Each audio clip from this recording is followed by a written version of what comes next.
Shalom Bapak Ibu, Saudara-saudari yang terkasih dalam Kristus. Jumpa lagi dengan saya dalam renungan hari ini. Doa dan harapan saya Bapak Ibu, Saudara-saudari terpelihara baik dengan damai sejahtera daripada Tuhan kita Yesus Kristus. Sebelum kita merenungkan firman Tuhan, baiklah mari kita berdoa. Bapa di surga, terima kasih, kami mengucap syukur untuk hari ini. Kami mau merenungkan firman-Mu, karena itu berbicaralah bagi kami, karena kami telah siap untuk mendengarkannya.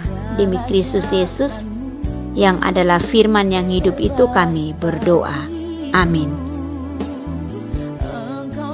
Bapak, Ibu, Saudara-saudari yang terkasih dalam Kristus, tema renungan firman Tuhan kita hari ini adalah 3 in 1. Konteks pembacaan firman Tuhan mari kita lihat di 1 Tesalonika 5 ayat 18, dikatakan kita sering mengutip ayat 18, mengucap syukurlah dalam segala hal, sebab itulah yang dikehendaki Allah dalam Kristus Yesus bagi kamu.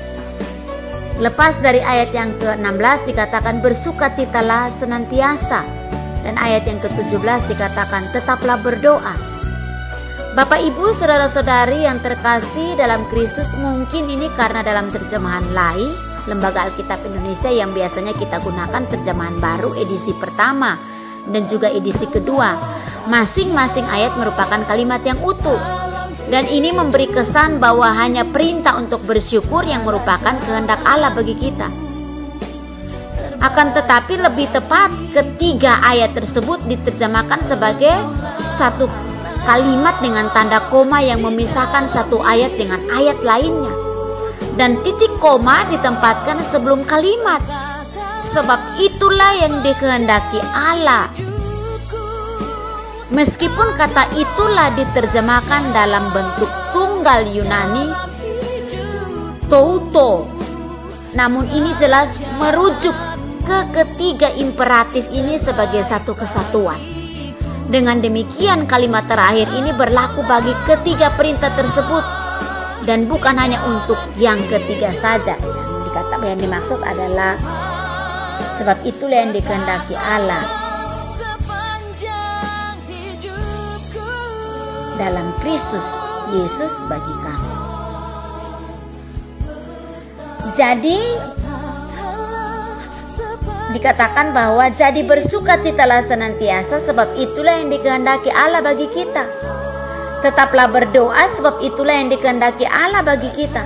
Dan mengucap syukurlah dalam segala hal, sebab itulah yang dikehendaki Allah bagi kita. 3 in 1 di sana maksudnya.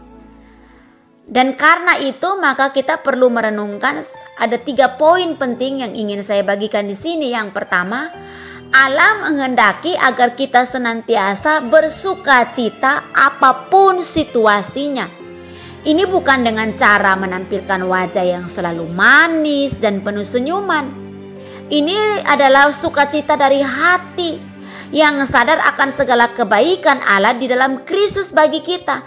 Bahkan di tengah kesesakan sekalipun, pancarannya keluarnya dari dalam hati itu tidak bisa dibuat-buat, tapi dikeluarkan produknya adalah dari dalam hati kita.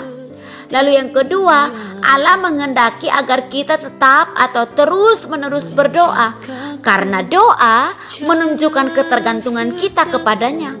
Meskipun Dia sudah mengetahui apa yang kita perlukan sebelum kita memintanya, Matius 6 ayat 8. Namun kita diminta untuk terus bergantung kepadanya melalui doa kita. Lalu yang ketiga, Allah menghendaki agar kita mengucap syukur dalam segala hal. Rasul Paulus tidak mengatakan agar kita bersyukur untuk segala hal, tapi agar kita bersyukur di dalam segala hal. Yang ditekankan di sini adalah satu sikap hati orang-orang tebusan Allah yang melihat kehadiran dan perhatiannya baik dalam keadaan baik maupun buruk. Karena itu yang dikehendaki Allah dalam Kristus bagi kamu. Bapak, Ibu, Saudara-saudari yang terkasih dalam Kristus, biarlah 3 in 1 atau 3 poin penting menjadi menjadi satu, kita dapat praktekkan karena itulah yang dikehendaki Allah dalam hidup kita. Kiranya firman Tuhan ini menjadi berkat bagi kita. Mari kita berdoa. Bapa di surga, kami mengucap syukur untuk kebenaran firman-Mu yang boleh kami dengar, dan mampukan kami Roh Kudus menolong, membimbing, mengarahkan kami, menuntun langkah kaki kami agar kami mampu mempraktekkan dalam kehidupan kami sehari-hari. Ampuni dosa, kesalahan, pelanggaran kami, layakan kami, dan biarlah kami berjalan seturut dengan kehendak-Mu. Demi Kristus Yesus kami berdoa. Haleluya, amin. Demikianlah renungan singkat kita pada hari ini. Tuhan memberkati kita. Sampai ketemu lagi dalam renungan berikutnya. Shalom.